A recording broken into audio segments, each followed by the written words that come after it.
Welcome to our channel. Today we how to enable AfterShip tracking updates on Shopify, full guide step by step clearly. To enable AfterShip tracking updates on your Shopify store, start by logging into your Shopify admin panel. Go to the Apps section from the left sidebar. In the Apps section, click on Visit Shopify App Store. In the App Store search bar, type AfterShip and press Enter. Locate the AfterShip app in the search results and click on it. Click on the green Add App button. Follow the prompts to install the AfterShip app on your Shopify store.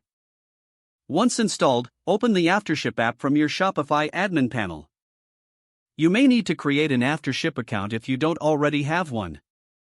Log into your AfterShip account or create a new one as prompted. After logging in, you will be directed to the AfterShip dashboard. On the dashboard, navigate to the Settings tab or section. Look for the Tracking settings and click on it. Enable the Email Notifications option to start sending tracking updates to customers. Customize the email templates according to your branding and messaging style.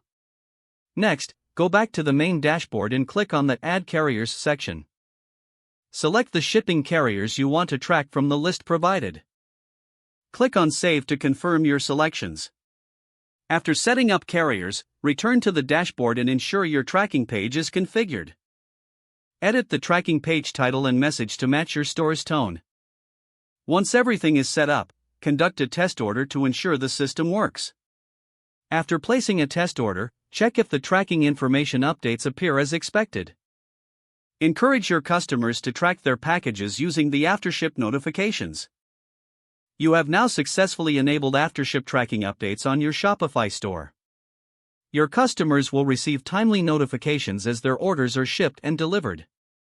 If the page does not load, refresh the browser or try again in a private or incognito window. Make sure you are using the correct email address, then retype it carefully to avoid small typos. If your password is not accepted, use the reset option and create a new strong password you can remember.